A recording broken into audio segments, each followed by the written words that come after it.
Boa noite, gente. Como todos sabem, eu sou o Fábio, evangelista da Igreja Casa da Bênção. Eu estou hoje com o pastor Carlos Dantas. A gente vai falar sobre a lição 6, que é Transformados pela Ação. Quer falar alguma coisa?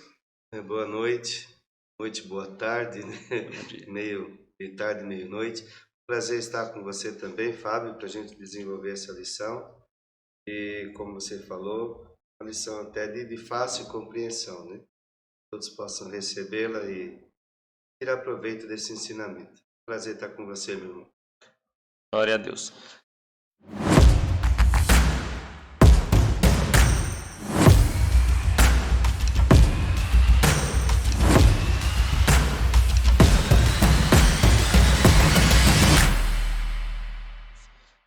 Eu queria começar já falando sobre o texto que colocaram para memorizar, que é o que a gente vai trabalhar em cima dele. Ele fala: "E não vos conformeis com este século, mas transformai-vos." Se encontra em Romanos, capítulo 12, versículo 2. A gente vai colocar na descrição do vídeo a leitura diária de cada dia da semana para que vocês possam acompanhar, mas cada versículo que está aqui, ele vai falar exatamente sobre a ação do Espírito Santo na nossa vida, para que a gente possa ser transformado. E eu queria fazer a leitura bíblica, né? Do João, capítulo 14, do versículo de 16 ao 28, que é o texto que a gente vai trabalhar nesta noite. O texto diz assim: "E eu orarei ao Pai, e ele vos dará um outro Consolador, para que ele possa habitar convosco para sempre. O Espírito da verdade, que o mundo não pode receber, porque não o vê, nem o conhece, mas vos o conheceis, porque ele habita convosco e estará entre vós. Eu não vos deixarei sem consolo. Eu voltarei para vós. Ainda um pouco, e o mundo não me verá mais, mas vós me vereis, porque eu vivo, e vos vivereis também. Naquele dia sabereis que eu estou no meu Pai, e vós em mim, e eu em vós. Aquele que tem os meus mandamentos e os guarda, este é o que me ama, e aquele que me ama será amado do meu Pai, e eu o amarei e me manifestarei a ele." Disse-lhe Judas, não o Iscariotes: "Senhor, como é isto, que te has de manifestar a nós, e não ao mundo?" Jesus respondeu e disse-lhe: "Se alguém me ama, ele guardará as minhas palavras, e meu Pai o amará, e iremos a ele e faremos nossa morada nele. Quem não me ama, não guarda as minhas palavras, e a palavra que ouvis não é minha, mas do Pai que me enviou.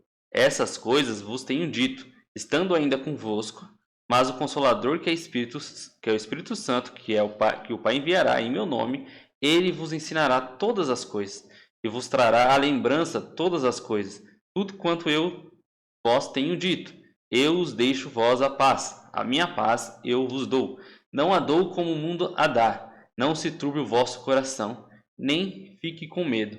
Ouviste o que eu vos disse? Eu vou e voltarei a vós. Se me amasseis, alegrar-vos-eis por eu ter ido. Eu vou para o Pai, porque meu Pai é maior do que eu." A introdução da lição diz: Deus tem um propósito para que o evangelho seja cumprido. Ele sabia que estava nos deixando em uma situação na qual precisaríamos de assistência, e essa foi a forma que o céu escolheu para nos dar assistência. Através do Espírito Santo, a Bíblia diz que ele ensina, ele lembra, ele convence e ele transforma. Não podemos viver a nossa vida cristã sem ele, sem conhecê-lo profundamente e sem receber dele. Então a tradução ela já começa deixando claro que nós dependemos do Espírito Santo para tudo. Sim. Ele vai fazer a gente lembrar do que Jesus ensinou, tanto para os discípulos, quanto ele ensina para a gente no nosso dia a dia. Vai fazer a gente lembrar da palavra que é pregada no domingo, na quarta, no sábado, o que é pregado. Ele vai fazer a gente lembrar para que a gente possa também repregá-la para outras pessoas, ensinar para outras pessoas e colocar também ela em eficiência na nossa vida. Então, a introdução ela já deixa claro isso daí para que a gente possa continuar trabalhando e entender que o Espírito Santo ele deve continuar em nossas vidas. Exatamente. Se Deus tinha o propósito de que houvesse essa transformação em nós, né? Ele tinha que prover a ferramenta. E de tantos anos vivendo a natureza adâmica, só o Espírito Santo Sim. capaz, né, para poder operar em nós essa transformação. O ponto 1, ele vai falar sobre o propósito de Deus para nós. Então, Deus ele tem um propósito para a gente aqui na Terra, enquanto ainda não subimos com Cristo para o céu, né? O propósito de Deus em nossa vida cristã é transformar-nos à imagem de Cristo. A gente encontra isso em Romanos 8, versículo 29, e ele diz assim: esta mudança de caráter e de vida é realizada mediante a expansão da habitação do Espírito Santo em nós, e isso acontece pelo processo de santificação, ou seja, separar o cristão da influência do mundo e torná-lo espiritual, refletindo o caráter de Cristo. Quando nos tornamos novas criaturas, Deus colocou em nós o seu Espírito e ele começou a efetuar mudanças em nossa vida. Todo crescimento espiritual é resultado do Espírito Santo vivendo através de nós. Quando nos rendemos ao seu controle, é a vida cheia do Espírito. Essa é a chave que aciona toda a transformação em nós. Aí eu separei o que significa santificação, porque às vezes a gente esquece o que é. No original, ela significa tornar santo, separado, dedicado a Deus. Santificação ele é um verbo, ação, então nós não devemos parar esse processo de santificação. Lá em Hebreus capítulo 12, versículo 14, vai dizer: segui em paz com todos e a santificação, sem a qual ninguém verá o Senhor. Então, o Pai, primeiramente, ele dá o Filho para que a gente pudesse se encontrar com ele novamente. E ele começa um processo de santificação em nós, para que quando chegar o grande dia, a gente tenha a oportunidade realmente de poder olhar para o rosto dele, poder abraçá-lo, poder encontrar junto com ele. Se a gente para esse processo de santificação por algum momento na nossa vida, a gente não encontra com o Senhor. A própria palavra fala isso. Sim. A santificação ela é essencial em nossa vida. Pois é, e aqui já começa a abrir espaço para uma doutrina muito importante, que é, ao sermos batizados, recebemos o Espírito Santo. Está cheio, deixa claro aqui, quando nós estivermos completamente rendidos, né? Quanto mais, nós vamos trabalhar isso na lição futuramente. Mas assim, de imediato, quando somos batizados, recebemos esse Espírito, ele é posto em nós, e é ele quem começa a ação em nós. Sim. É como inserir um componente químico numa mistura e ficar observando a reação. É claro que é uma comparação grotesca, mas o Espírito Santo começa uma mudança na vida do cristão. Exato. No ponto 2 vai dizer, transformação necessária. É fato que temos dificuldade para mudar nossos costumes. Mas afinal, por que é tão difícil para alguns abrir mão daquilo que o torna vítimas, presas fáceis do diabo? A resposta é falta de observância nas Escrituras, que apontam para algo de grande e fundamental importância, que é o crescimento do cristão. Então a gente deixa claro, antes de eu continuar lendo, é que a Escritura, a Bíblia, ela é um manual da gente, de tudo da nossa vida. Você precisou, procurou, você acha aquilo que pode resolver os seus problemas. Você vai encontrar tudo lá. Não se amoldem ao padrão deste mundo, mas transformem-se pela renovação da sua mente, para que sejam capazes de experimentar e comprovar a boa, agradável e perfeita vontade de Deus. Romanos 12, versículo 2. No verso acima, o apóstolo Paulo informa duas condições básicas para que desfrutemos de algo que diríamos ser o sonho de consumo do cristão. Vejamos agora detalhadamente tais condições. Primeira condição: não vos conformeis com este mundo. Conformar significa assumir, tornar a forma. Portanto, por mais que desejamos desfrutar da plena vontade de Deus, sem entendimento de que para isso não podemos proceder, falar ou pensar como o mundo, não conseguiremos. A palavra diz que aquele que clamar pelo nome do Senhor será salvo. Esta é uma verdade absoluta. Assim como aquela que Paulo aborda no texto supracitado. Somos salvos, no entanto, devemos nos transformar. Embora sejamos salvos, nossa salvação é dom de Deus, presente de Deus, e responsabilidade do homem assumir procedimentos que possibilite desfrutar mais da salvação com a qual Deus nos presenteou. Então, não vos conformeis com este mundo. Para você também foi pesquisar, Paulo escreve esse livro em grego, quando ele fala mundo, A palavra grega no seu original é aion, que significa sistema, época e modo de ser. Paulo está deixando bem claro que a gente não pode se conformar com o sistema do mundo, a gente não pode se conformar com a época que nós estamos vivendo, com o modo de ser. E a gente acha isso em várias filosofias, né? Eu tomei a liberdade de pesquisar tipo, o estoicismo. Eles creem em aceitar o mundo como ele é, buscando a paz interior. Existe cristão, mesmo não sabendo, existe cristão que são dessa forma. Eu aceito o mundo do jeito que está, eu não vai ficar assim, não vai melhorar, só vai piorar. Eu vou pensar em mim, vou pensar na forma que eu estou, no meu próprio ser, no meu centro, e o mundo do jeito que está é problema dele. Isso é o estoicismo. É totalmente ao contrário do que o próprio cristianismo. No budismo é aceitar e desapegar-se do sofrimento e do desejo. Então é aceitar do jeito que o mundo está, se desapegar do sofrimento, né, de querer melhorar as coisas, mas deixa pra lá, eu não quero sentir a dor ou o arrependimento, eu quero deixar isso tudo pra lá, eu quero deixar o meu desejo de uma vida melhor, eu quero deixar o meu desejo de conhecer pessoas melhores, de um mundo melhor, eu quero simplesmente melhorar a minha pessoa. Só que Paulo ele vem de um lado ao contrário. Ele vai dizer, não se conformar com este mundo, mas renovar a mente segundo Deus. Ele está deixando bem claro, ó, a filosofia do mundo quer que a gente se conforme. Quer que a gente ache que só porque o mundo está ruim, ele vai ficar assim para sempre. Não, ele está dizendo, ó, se você der o seu melhor, mesmo uma pessoa que serve a Cristo, ele é luz onde ele está, ele pode melhorar aquele ambiente.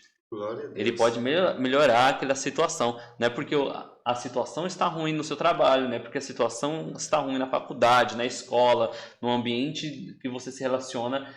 Você, que serve a Cristo, que tem um relacionamento, você pode mudar aquele ambiente. Você não pode se conformar com aquilo aonde você vive. Você pode mudar isso. Glória a Deus. Muito bom. Não consegui guardar bem esse nome que você falou, essa filosofia. O estoicismo. Estoicismo, que legal. Mas me parece mais um comodismo, né? A pessoa aceitar tudo assim, se amoldar. É bom também que você não prendeu só na variante assim da questão pecaminosa, né? Mas também outros costumes que, assim, meio que subliminarmente acabam afastando a pessoa do cristianismo. E a pastora Adriana deixou aqui que o primeiro pontapé, o pontapé inicial do Espírito Santo é levar a pessoa a buscar o conhecimento das Escrituras, né? E não de tudo isso. Sim. Que acaba às vezes sendo enfiado na gente sem a gente nem perceber. Como você falou, o camarada é cristão e assim sutilmente uma doutrina dessa, uma filosofia como essa entra, se não for esclarecido. Exato. Muito top isso aí, eu achei muito bom, bem pontuado. No 2.2 vai dizer a segunda condição: transformar-vos pela renovação da vossa mente. Um dos procedimentos que devemos assumir é aceitar aquilo que a palavra de Deus diz a respeito do homem. Eu diria principalmente as condições dadas para que as promessas de Deus sejam manifestas em nossas vidas. Paulo lança sobre nós a responsabilidade de promovermos a transformação em nossas vidas. E a partir dessa decisão, o Espírito Santo vai poder nos ajudar. Compartilhar o sentimento que o mundo não tem nada a nos oferecer não basta, não é suficiente. Além de nos conformarmos a este mundo, é necessário que tenhamos uma ação correspondente e necessário que façamos diferença e sejamos diferentes. Então a gente tem que mudar, isso aqui deixa bem claro. Não nos conformamos com o ambiente que nós estamos, com o mundo que nós vivemos, nós também devemos tentar mudá-lo. Sim. Transformar esse ambiente, não é se retirar, não é virar alguém, subir no monte lá e viver para sempre naquele local e deixar as pessoas aqui à mercê do pecado, à mercê do sistema. É realmente fazer o nosso trabalho, que é pregar a palavra. Então, é rejeitar os padrões do pecado, que é a vaidade, a injustiça, buscar uma mente transformada, e a gente busca essa mente transformada na palavra, viver de modo diferente, que é sendo luz. Sim. Se eu estou num ambiente escuro, eu sou luz, eu ilumino aquele local, vou fazer total diferença por ali. Muito importante. Se a gente for, né, se você me permitir, se atrapalhar, você fala, mas levando para os dois polos mais uma vez. Acreditar naquilo que a Bíblia diz que nós somos, que o homem é. Tanto do ponto de vista de sermos pecadores, de cometermos erros, não conformar com isso. A Bíblia diz que nós somos assim, nós temos que acreditar, somos, temos que buscar a transformação. Por outro lado, também não aceitar o que a sociedade quer nos impor, né? Colocar a gente lá para baixo, não sei o quê, porque se a Bíblia diz que nós somos mais do que vencedores, aceitar que somos mais do que vencedores. Então é muito importante passar por essa aceitação do que a Bíblia diz. O primeiro passo para uma pessoa ser curada é entender que está doente, né? Exato. É muito top, muito legal isso aqui. Exato. E aí, o texto vai falar sobre viver a vontade de Deus, a perfeita vontade de Deus que é para mim e para a sua vida. E o que é a perfeita vontade, a perfeita vontade de Deus? Primeiramente é o relacionamento. Ele foi quebrado e a gente perdeu esse relacionamento com Deus lá no jardim. Sim. E para todo cristão, creio eu, deveria o relacionamento ser... ele até usa aqui, lá no início, o sonho de consumo do cristão. Sim. Seria ter de volta o relacionamento com Deus. Ter aquilo lá que o Deus descia no jardim e conversava com o homem dia após dia. É esse relacionamento onde eu e você entramos no nosso quarto e podemos conversar com o Pai dia após dia. Começa por aí a transformação do Espírito Santo, esse relacionamento. A segunda é pedir certo.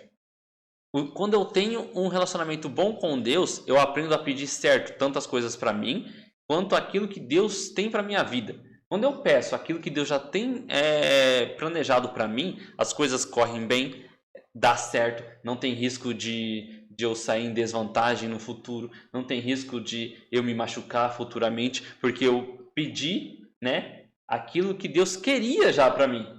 Ele só esperava eu também desejar a vontade dele para a minha vida. E a prosperidade. Deus quer que a gente prospere na saúde, nos relacionamentos, financeiramente, em tudo que a gente colocar os nossos pensamentos, as nossas mãos. Deus tem um desejo que a gente prospere na área espiritual, principalmente, gerando frutos para o reino. Deus tem esse desejo. Essa é a vontade perfeita e agradável de Deus para a minha vida e para a vida de todos. Muito forte. Se pudéssemos perguntar, ou né, se pudéssemos ouvir a resposta, perguntar a gente pode. Qual é o sonho de consumo de muitos cristãos hoje? Acho que a resposta não seria essa, né? Infelizmente, mas é uma oportunidade para a gente pensar. Independente de tanto tempo que caminho na igreja, quando eu ouço isso, me puxa para dentro, sabe, para uma reflexão. Meu sonho de consumo tem que ser aquela primeira, né? Exato. O tempo da inocência. Maravilha, maravilha. Por isso que eu amo a palavra de Deus. Glória a Deus. Ponto 3. Como se dá a nossa transformação? Da mesma forma que os pais contribuem para o crescimento físico dos filhos, alimentando-os, cuidando para que tenham descanso suficiente, nutrindo sua vida emocional e encorajando-os nas atividades que promovam o seu desenvolvimento e bem-estar. O Espírito Santo também acompanha e auxilia o cristão no processo de transformação, crescimento e amadurecimento. Ele tem um processo para nos ajudar a sermos mais parecidos com Jesus. Então o Espírito Santo ele tem esse processo. Devemos entender que o processo ele é diferente para cada pessoa. Tem pessoas que são mais ruins do Espírito Santo trabalhar, como eu também fui, como cada um foi. Tem pessoas que são mais fáceis, mais maleáveis, mas tem um processo que deve ser seguido com cada um. E aí o Espírito Santo, primeiramente, ele começa no interior. Pastor, se eu puder ler Salmos, número 98, versículo 12. Prontamente. Diz aqui, os justos florescerão como a palmeira, crescerão como o cedro do Líbano. É isso. Glória a Deus. Ele faz a comparação entre as árvores citadas no texto e o cristão. Enfatiza que o crescimento deste tem a sua origem na vida interior e não nas circunstâncias externas. A transformação realizada pelo Espírito Santo em nós, primeiro acontece na vida interior e depois produz frutos. espiritual na vida exterior. Quando permitimos que o Espírito Santo viva através de nós, o fruto espiritual na forma de caráter espiritual aparecerá. Então, o Espírito Santo, ele pega o indivíduo, ele me pegou o Senhor, e ele começa a trabalhar primeiro de dentro para fora. Ele começa a construir raízes para que futuramente nós não venhamos desabar. E aí eu fui fazer uma pesquisa. Por que ele começa pelo interior, né? Por que ele começa criando raízes primeiro? E eu fui pesquisar no pé de limão. Se estiver com raízes fracas ou desnutridas, ele começa a mostrar sinais nas folhas, no crescimento e na produção. Primeiramente, o cristão, quando ele está com problemas na raiz, ele para de crescer, ele para de produzir.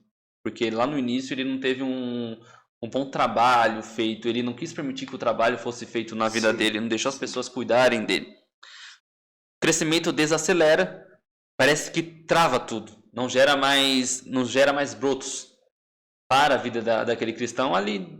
Para ele já está bom ali. Ele não entendeu que ele pode crescer mais, ele não entendeu que ele pode gerar mais brotos que futuramente podem virar frutos. Ele simplesmente chega e descansa.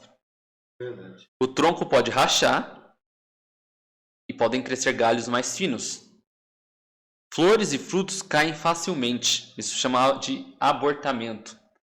Então, a pessoa até começa a gerar alguma coisinha. As flores começam a aparecer, canta bem, louva bem, prega bem, fala alguma coisinha bonita de acordo com o que está escrito na Bíblia.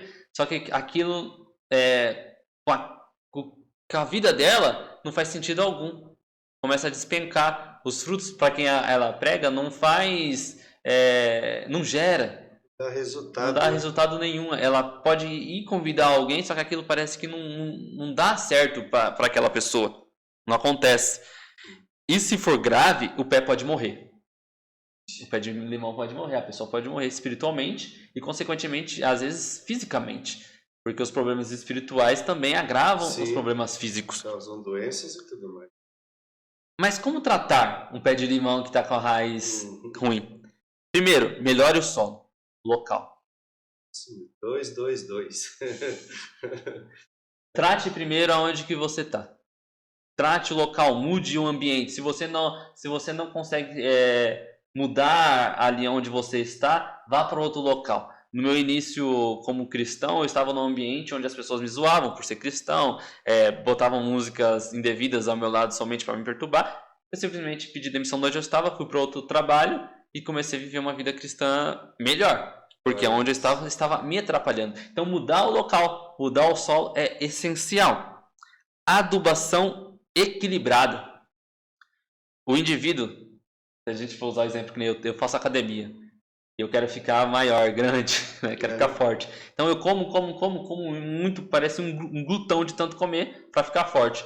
Só que para fazer 12 horas de jejum é difícil. Não está equilibrado. Tem algum problema nisso daí. Sim. São 4 horas no shopping, 8 horas no serviço. Mas só passar 15 minutos em oração com Cristo parece o pior problema de todos. Não dá para aquela pessoa, porque não dá para equilibrar com a vida dela, com o tempo dela. Sim. 2 horas de Instagram, porque você vai passando reels subindo, passa 2 horas, você não vê 4 horas de youtuber vendo vídeo e você não consegue parar 10 minutos para ler a palavra. Quando começa a ler, dá sono, porque você não equilibra, você não conseguiu equilibrar a sua vida física, né, a terrena ali que você, da carne, você prioriza mais, e a espiritual você deixa de lado. Não é? Quando eu começo a equilibrar jejum, oração e leitura da palavra, adubando esse cristão novamente, as raízes elas começam a melhorar de novo. Controle de fungos é o terceiro passo. Matar o pecado e destruir a distração que está nos afastando de Cristo. Acabar com aquilo que está me afastando de Cristo. Acabar com a distração, acabar com o pecado. E a quarta é mantenha a cobertura morta. O que é cobertura morta? Eu não sei se o pastor faz lá na casa dele, mas quando as folhas ruins caem ou os frutos ruins caem, não deve ser retirado. Você pode colocar ali como um adubo ali em cima para proteger as raízes que estão embaixo. Sim. Quando a raiz do limão está estragando e os limão cai as flores mortas, você cobre aquilo, mas você não joga fora. Você não some com aquilo. Chama-se forração. Exato. Só que você mostra para as pessoas de confiança e confessa aquilo que te atrapalhou no seu caminho. Manter a cobertura morta é confessar o seu pecado para aquela pessoa que você confia, aquela pessoa que pode te ajudar espiritualmente. Dessa forma, a sua raiz ela não se desfaz. E o processo interior do Espírito Santo ele pode ser completado e ser feito um bom trabalho na minha e na sua vida. Isso aí. No tópico 2.1, diz que essa é uma parte que é nosso dever. É o dever da pessoa. O Espírito Santo nos salvou, somos salvos, no entanto, devemos nos transformar. Embora sejamos salvos, né, o dom de Deus é um presente, mas a responsabilidade do homem assumir esse processo. Totalmente. Aí vai ter gente que vai dizer, mas não é o Espírito Santo que vocês estão dizendo que trabalha na gente? Aí é fácil, né? Exato. Eu concordo também que eu ler a Bíblia da minha vontade, eu jejuar da minha vontade e orar da minha vontade é quase impossível. E o Espírito Santo também coloca essa vontade na gente. A ação do Espírito sobre a nossa vida. Verdade. No 3.2, o Espírito Santo nos dá graça. E aqui entra o que o pastor estava falando. Muitos cristãos gostariam de ter uma experiência instantânea com o Espírito Santo que eliminasse todo o pecado em suas vidas. Muitos desejariam a maturidade instantânea, mas ele não pretendeu realizar sua obra dessa forma. Pelo contrário, o Espírito da graça dá constantemente graça conforme necessário para cada passo no processo de transformação. Sim, o Espírito Santo é o Espírito da graça e a graça é o poder que ele concede para fazer coisas que não seriam possíveis sem esforço. A graça é um poder capacitador que nos fortalece e nos ajuda a perseverar. Deus não espera que os cristãos se transformem em gigantes espirituais da noite por dia. Ele não espera isso. Só que o desejo dele é que cada passo que a gente dê, ele distribua mais graça para nós. Ele fornece mais força para que a gente possa vencer dia após dia a nossa carne. Isso é muito importante. Muito importante. Passar pelo processo. Eu posso afirmar para você que eu cresci de ontem para hoje. Porque à medida que a gente passa por dificuldades e apertos, se o cristão ele é bem intencionado, ele deixa de ser reativo e passa a ser, como é que eu vou dizer, reflexivo. E você vai aprendendo cada experiência que você viu, especialmente aquelas que, diríamos assim, sejam desagradáveis, ela nos leva a crescer. É esse processo.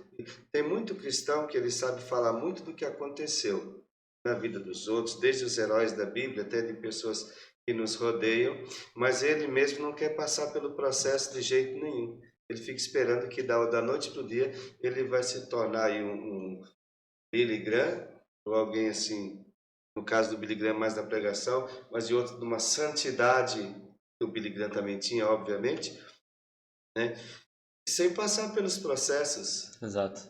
Sem refletir, olhar para si mesmo, ver onde está errando, reconhecer, aceitar conselhos, não cresce. Quando o problema vier, a pessoa não sabe resolver. Não sabe. Não passou pelo processo. Ele não quer passar, ele quer da noite para o dia ele já se virasse um grande cristão, assim. Não vira. São os processos que vão nos mudando cada dia, cada momento. No 3.3, de glória em glória. E todos nós, com a face descoberta, contemplamos a glória do Senhor. Segundo a sua imagem, estamos sendo transformados com a glória cada vez maior, a quem vem do Senhor, que é o Espírito. Está em 2 Coríntios, capítulo 3, versículo 18. Este é um dos processos mais usados pelo Espírito Santo em nossa transformação e crescimento espiritual, onde nos tornamos cada vez mais semelhante a Cristo. Ao focalizarmos nossa atenção na glória do Senhor, Paulo escreveu sobre isto aos Coríntios e se refere também ao mesmo assunto em sua epístola aos Filipenses, capítulo 1, versículo 6. Glória a Deus. Então, o processo ali que o Espírito Santo faz em nós é para que a gente possa se parecer com Cristo cada vez mais. Olha isso, 1.6. Estou convencido de que aquele que começou boa obra em vocês vai completá-la até o dia de Cristo Jesus. Você, complementando, ele cita aqui, no caso de 2 Coríntios, a situação de Moisés. Moisés, de repente, viu-se face a face com Deus. 40 dias. O Senhor passou, embora ele não tenha visto o rosto de Moisés, viu só a glória de Deus passando, né? Ele pôs o rosto na fenda e tal. E o seu rosto tomou todo aquele brilho divino, né? O seu rosto ficou verde, aquela coisa. Então a glória foi depositada nele toda de uma vez. Claro, no Velho Testamento, sem haver a consumação de Cristo Jesus. E aí, o que aconteceu? A glória foi desaparecendo. E o cristão, a gente passa pelo processo ao contrário.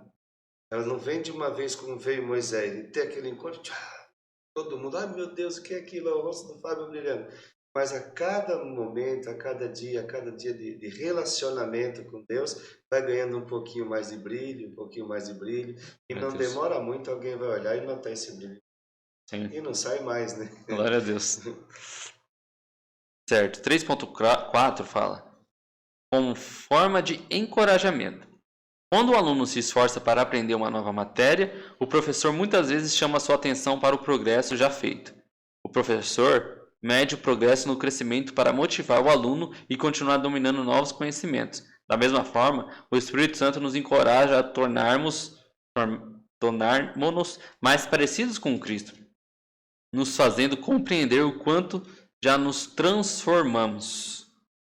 Então ele mostra para a gente o quanto a gente já cresceu, ele mostra como a gente era, como a gente está, e até às vezes ele mostra como nós podemos nos tornar. Sim. Ele fala, se continuar aqui, você pode chegar neste ponto. Eu dou glória a Deus, que eu creio que o Espírito Santo trabalha na minha vida muitíssimo e vai trabalhar muito mais. Claro. E eu até falo para minha esposa que com o conhecimento, até se não me engano está em Provérbios, que o conhecimento traz mais dores.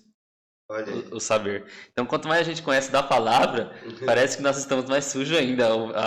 Cristo chega mais perto e mostra mais ainda os nossos problemas, a nossa sujeira. E eu falo para ela que o conhecimento que eu adquiro, eu não sei se para mim é bom, com certeza.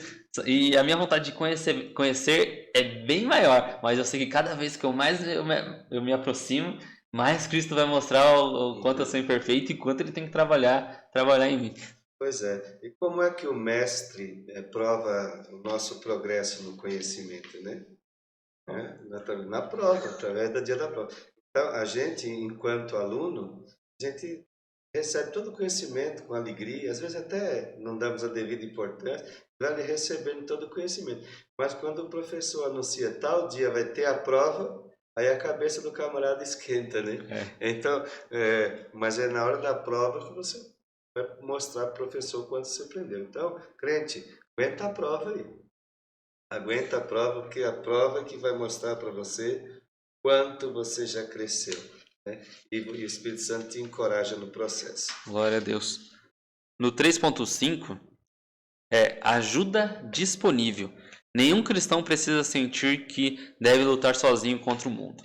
A carne e o diabo, para isto, o Espírito Santo vive em nós e opera constantemente para nos ajudar. Está lá em 1 Coríntios 10:13.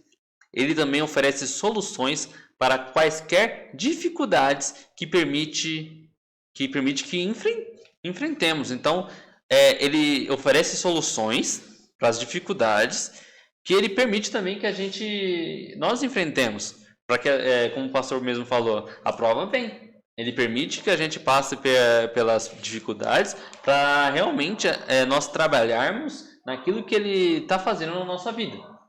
Então ele vai estar lá, ele vai colocar pessoas na sua vida e na minha vida que vão nos auxiliar nos nossos problemas. Futuramente também vai colocar você para ajudar pessoas a resolver problemas.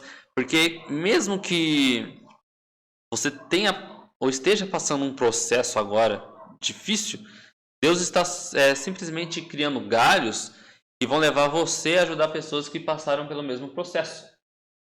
Então, o pastor ele trabalha numa área E tem pessoas que trabalham em outra área ajudando outras pessoas. Talvez ele não vá conseguir ajudar uma pessoa que perdeu um filho. Porque ele tem nenhum filho que ele perdeu, mas vai conhecer uma pessoa, que talvez esteja nos assistindo, que perdeu um filho, perdeu uma pessoa amada. E você vai chegar nessa pessoa e vai ajudar essa pessoa a se curar, né, dessa dor. Porque Deus, ele permitiu que acontecesse com você passou pela prova e hoje você pode ajudar outras pessoas também com aquilo que você foi provado. Ele qualifica aqui as provas, 1 Coríntios, né, 10, 13, como que nós passamos por provas humanas. Deus não nos permite passar por provas. Eu vou ler o texto, fica mais bem explicado. Não sobreveio a vocês tentação que não fosse comum aos homens. Deus é fiel, Ele não permitirá que vocês sejam tentados, além do que podem suportar. Mas quando forem tentados, Ele mesmo lhe providenciará um escape para que o possam suportar. Glória a Deus. Você já pensou, estão como eu mesmo, tendo, né, formação de pastor, essas coisas, você como bom evangelista, enfrentar as provas que o Senhor Jesus enfrentou cara a cara com Satanás? É difícil, sabe? Se não for pelo poder do Espírito Santo, se o próprio Jesus, antes de ir para o deserto, foi cheio de Espírito, né? Imagine o ser humano. Então, existem, vamos dizer, níveis de provação. E é claro que quando eu falo aguenta a prova cristão, eu não gosto de prova, você não gosta, ninguém quer passar. Mas fique tranquilo que o Senhor conhece, né? É um provérbio do mundo, não está na Bíblia, que diz que Deus dá o frio conforme o cobertor, né? Ele não vai dar uma coisa que o cara não aguenta passar, de jeito nenhum. Certo, e aí temos a conclusão dessa lição. A transformação necessária se dará por meio da renovação da mente, da forma como pensamos e da mensagem que cremos. Se alguém pensa errado, consequentemente vai crer errado e obter resultados indesejados. Porém, se pensar certo, vai crer certo e obter os frutos desejados. Portanto, como o homem é responsável por aquilo que pensa, é necessário que renove a mente com a palavra de Deus. Quando acertarmos a relação da palavra de Deus, o que ela diz a nosso respeito, descobriremos que muitas vezes aquilo em que temos nos apegado não tem valor algum. Assim conseguiremos renunciar a tais coisas. Coisa linda, sabe? Isso é muito forte. É fácil dizer que nós somos responsáveis por aquilo que nós fazemos, né? Você é responsável por aquilo que você faz.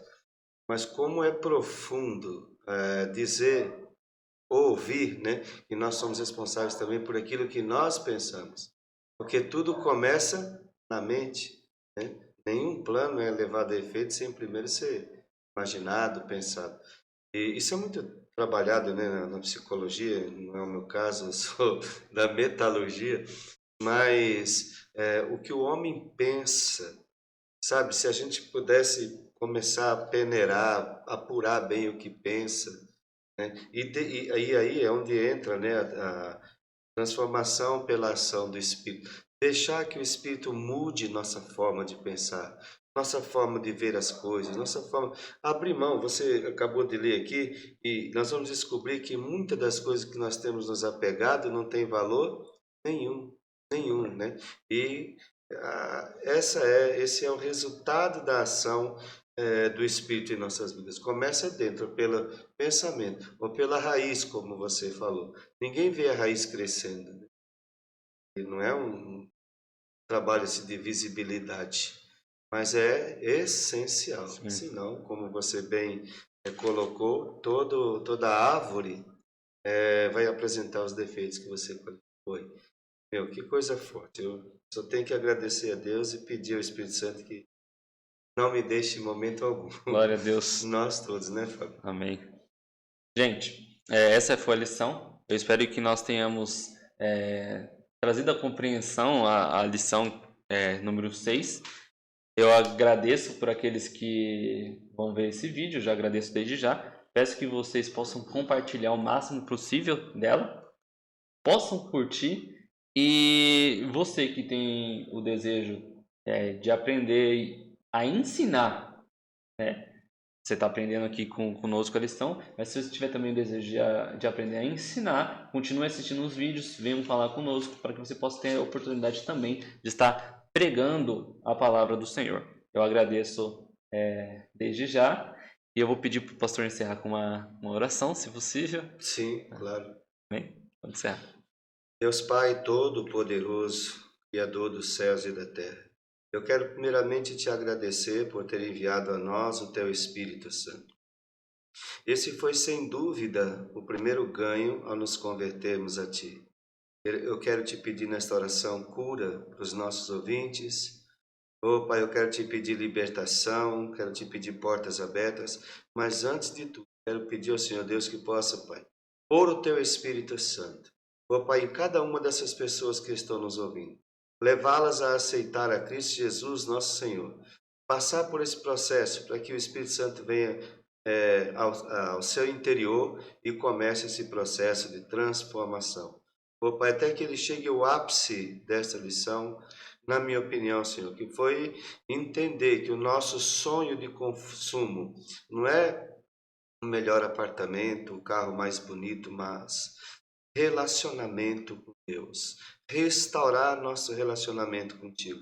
Eu te peço, Pai, com muita fé e confiança, estamos fazendo esse trabalho porque cremos que nossos ouvintes serão alcançados, serão tomados pelo teu Espírito e uma reação vai começar a agir dentro deles.